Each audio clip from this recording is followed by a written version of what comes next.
우리 다 함께 사도신경으로 우리의 신앙을 고백드리시면서 10월 18일 수요일 아침 예배를 우리 하나님께 드립니다. 나는 전능하신 아버지 하나님 천지의 창조주를 믿습니다. 나는 그의 유일하신 아들 우리 주 예수 그리스도를 믿습니다. 그는 성령으로 잉태되어 동정녀 마리아에게서 나시고 본디오 빌라도에게 고난을 받아 십자가에 못 박혀 죽으시고 장사된 지 사흘 만에 죽은 자 가운데서 다시 살아나셨으며 하늘에 오르시어 전능하신 아버지 하나님 우편에 앉아 계시다가 거기로부터 살아있는 자와 죽은 자를 심판하러 오십니다. 나는 성령을 믿으며 거룩한 공교회와 성도의 교제와 죄를 용서받는 것과 몸의 부활과 영생을 믿습니다. 아멘. 우리 찬송 380장 찬송 함께 올려드립니다.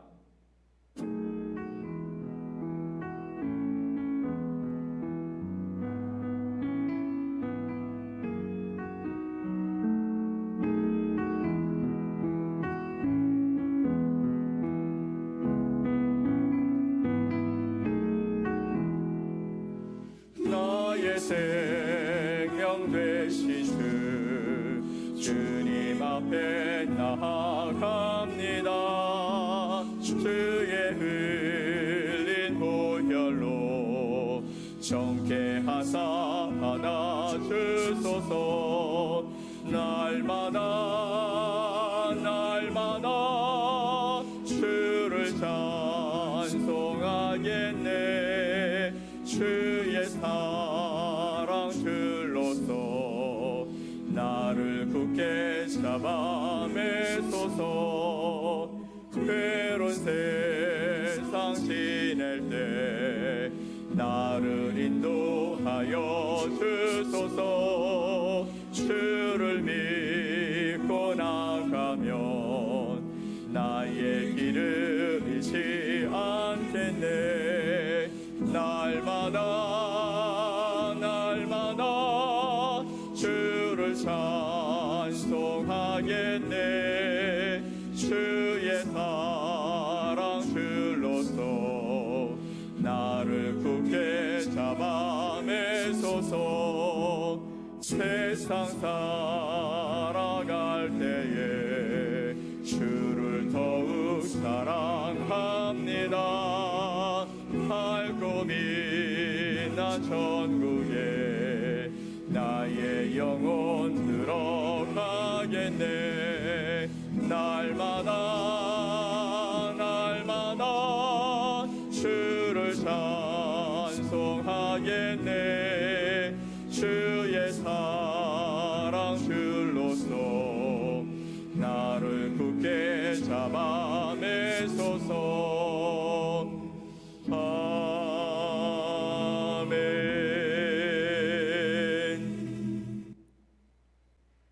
오늘 함께 보실 하나님의 말씀은 시편 116편 1절로 8절 말씀입니다. 시편 116편 1절로 8절에 있는 말씀을 우리 합독해서 함께 말씀을 읽겠습니다. 여호와께서 내 음성과 내 간구를 들으심으로 내가 그를 사랑하는도다. 그의 귀를 내게 기울이셨으므로 내가 평생에 기도하리로다. 사망의 줄이 나를 두르고 수월의 고통이 내게 이르므로 내가 환난과 슬픔을 만났을 때에 내가 여호와의 이름으로 기도하기를 여호와여 주께 구하오니 내 영혼을 건지소서 하였도다. 여호와는 은혜로우시며 의로우시며 우리 하나님은 긍휼이 많으시도다. 여호와께서는 순진한 자를 지키시나니 내가 어려울 때에 나를 구원하셨도다. 내 영혼아 내 평안함으로 돌아갈지어다. 여호와께서 너를 후대하심이로다. 주께서 내 영혼을 사망에서, 내 눈을 눈물에서, 내 발을 넘어짐에서 건지셨나이다. 아멘. 오늘 시편 116편 1절로 8절의 말씀을 통해서 여호와께서 순진한 자를 지키시리니라는 제목으로 여러분과 하나님의 말씀을 나누겠습니다. 오늘 우리가 읽은 시편 116편에서는 여호와께서 순진한 자를 지키신다라고 말씀하고 있습니다. 이 시편은 순진한 자가 어려울 때에 하나님께서 이들을 구원하신다라는 의미를 담고 있는 것이죠. 여기서 순진한 자는 어떤 의미를 담고 있는 것일까요? 순진한 자에 해당되어지는 히브리어 페티라는 이 말은 마음이 열려 있는 자라는 뜻을 가지고 있습니다. 또 단순한 자, 무슨 말이든지 믿는 자라는 뜻을 가지고 사용되어지는 말입니다. 영어 성경에서 NLT 성경에서는 childlike faith라고 표현되고 있습니다. 즉 어린아이 같은 믿음이란 뜻으로 직역해 볼 수 있을 텐데요.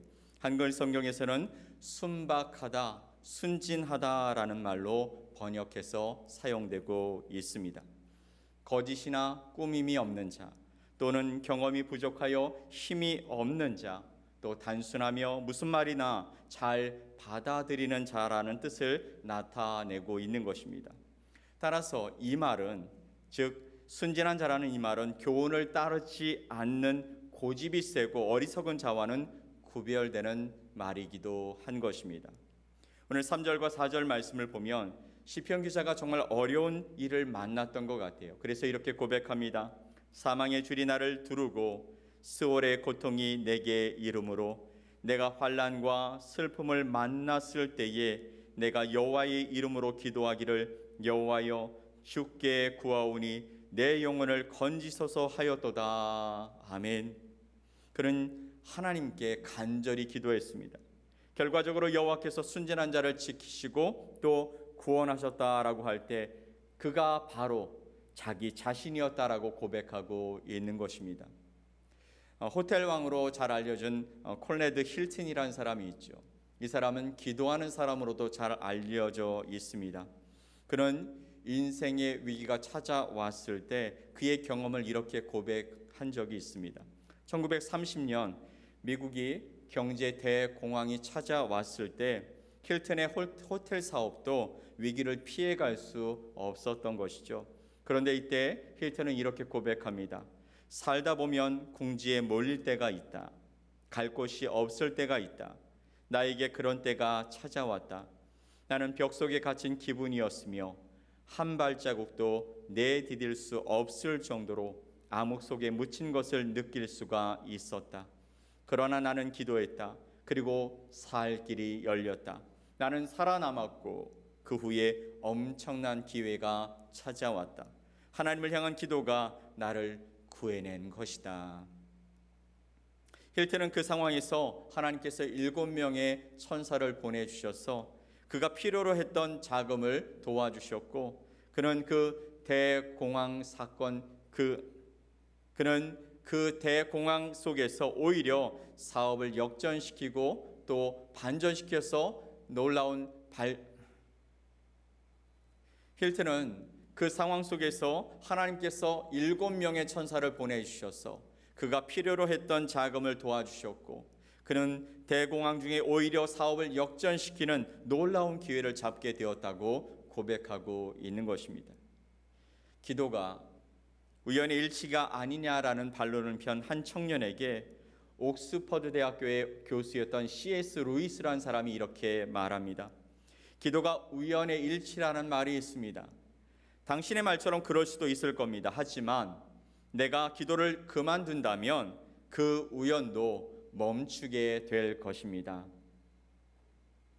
인생의 어느 한순간에 우리를 둘러싼 삶의 모든 환경들이 전부 다 나를 공격하는 것처럼 보여질 때가 있지 않습니까?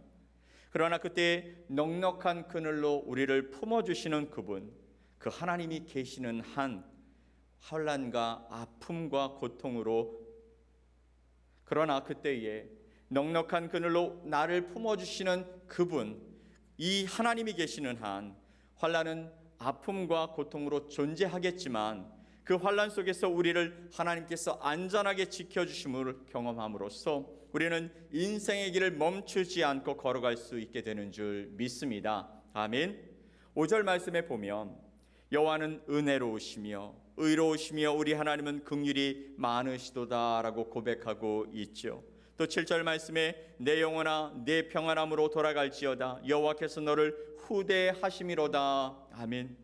하나님은 우리의 인생길을 멈추지 않게 하시기 위해서 은혜와 의를 베푸시고 긍휼을 베풀어 주시는 분이십니다. 우리를 평안하게 돌아가게 하시고 우리를 후대하시는 분이라고 말씀하시고 있는 것이죠. 한 걸음 더 나아가서 하나님이 약속하시는 궁극적인 지키심이 도대체 뭘까? 그것은 단순히 환경이나 육체에 대한 지키심만이 아니라는 것이죠. 환경이나 육체에 대한 문제는 우리가 이 땅을 떠나는 그 시점까지 계속해서 끊이지 않고 이어지게 될 것이기 때문입니다. 그러기에 이 문제를 이길 힘은 육신의 강건함에 있는 것이 아니라 영혼에 대한 지키심의 문제인 줄 믿습니다. 시편 121편 7절 말씀을 보면 여호와께서 너를 지켜 모든 환난을 면케 하시며 또 내 영혼을 지키시리로다. 아멘. 때때로 하나님이 우리의 육체 가운데 고통을 허용하시는 이유가 있습니다. 육체의 질병을 허용하시는 이유도 있죠. 게다가 환난, 어려움, 그 문제들이 환경으로 찾아올 때도 있는 것입니다. 그것은 그 환난과 고통을 통해서 내 영혼을 순결하고 아름답게 빚어내시기 위해서, 그래서 열방 가운데 하나님의 선하신 뜻이 드러내어 살아갈 수 있도록 하나님의 모습을 회복하게 하시기 위해 때때로 하나님께서 우리에게 허락하시는 고난이라는 것이죠. 아브라함이요, 그 고난을 통해 복의 통로가 되었고 열방의 아버지로 세워졌습니다. 또 다니엘이 이방 문화 속에서도 하나님의 말씀을 붙잡고 하나님의 규례를 따라서 살아갔더니 하나님의 이름이 온전히 찬양받으시게 하는 삶을 살아가게 되더라는 것입니다. 어떤 분은요, 그 고난이 아닌 것처럼 말하기도 합니다. 자신의 고난의 크기가 그들보다 더 크다라고 말하는 것이죠. 그리고 그 사람들에게는 하나님이 항상 함께 하셨다고 성경이 말하고 있지 않느냐라고 반문하기도 합니다. 하지만 여러분, 분명한 것은 그들도 그 상황 속에서는 하나님이 함께 하신다는 것을 인지하지 못할 때가 있었다라는 것이죠. 그렇다면 그들이 어떻게 그 고난의 터널을 통과해 살아갈 수 있었을까요? 그것은 바로 하나님이 그들을 지켜주셨기 때문인 줄 믿습니다. 보이지 않는 능력의 손으로 그들을 만지시고 지키시고 인도하시고 돌보신 하나님이 계셨다는 것이죠. 바로 하나님이 우리 가운데도 그런 놀라운 은혜와 역사를 더하여 주실 줄 믿습니다. 샘물교회를 통해서 하나님이 함께 하신 시간을 돌아보면 분명히 하나님의 역사를 고백하지 않을 수 없어요. 13년이 지나는 시간 동안 하나님이 허락하신 정말 행복한 시간들이 너무너무 많았습니다. 하지만 여러분, 교회를 흔드는 수많은 고통과 고난, 또 아픔과 상처가 무수히 지나갔다는 것도 우리는 간과할 수 없는 것이죠. 그럼에도 불구하고 그곳에 하나님의 역사가 있었고 하나님의 손길이 있었고 하나님의 붙드심에 확실히 있었고, 그래서 그 하나님 때문에 이 교회가, 또 하나님 때문에 이 교회에 나오는 성도들이 온전히 설 수 있게 되었다고 고백하게 되어지는 것입니다. 성도들을 지키셨습니다. 우리의 마음을 붙들어 주셨습니다. 우리의 영혼이 흔들리지 않고 견고하도록 함께해 주셨습니다. 서로 상처 주고 또 상처받지 않도록 배려하고 사랑하는 마음을 주셔서 지금 샘물교회가 이곳에 이렇게 하나님의 은혜 가운데 세워져 있는 줄 믿습니다. 하나님은요, 우리의 영혼이 순결하도록, 그 영혼이 아름다워지도록, 그리고 하나님 앞에 빛나고 또 아름다운 영혼으로 설 수 있도록 환난을 허용하셨고 그 환난 속에서 우리를 지켜주신 분이심을 믿으시기 바랍니다. 오늘 우리 영혼을 하나님께 맡겨드리면서 풍성하게 또 강건하게 더 깊은 교제의 자리로 우리를 이끌어 주시도록 기도한 시간이 되어질 수 있기를 간절히 바랍니다. 단순하지만 여러분, 믿음으로 굳게 서서 하나님의 길에서 주님을 찬양하며 달려가는 복된 하루, 복된 여러분의 삶이 되어지기를 예수 그리스도의 이름으로 간절히 축원드립니다. 아멘. 우리 함께 기도하겠습니다. 사랑과 은혜가 충만하신 하나님 아버지, 은혜와 사랑을 감사합니다. 주의 사랑과 은혜가 우리 가운데 있어서 하나님의 놀라운 사랑과 은혜를 고백하며 나갈 수 있게 하신 하나님, 오늘 주님 앞에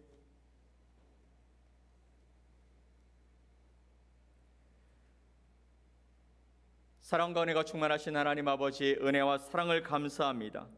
하나님께서 우리 가운데 함께하여 주셔서 하나님, 우리가 간구하는 모든 기도의 제목을 들으시고 또 우리의 그 간구의 귀를 기울여 주심으로 내 삶을 평안하게 또 형통하게 이끌어 주신 그 하나님이 나의 하나님 되어심에 감사합니다.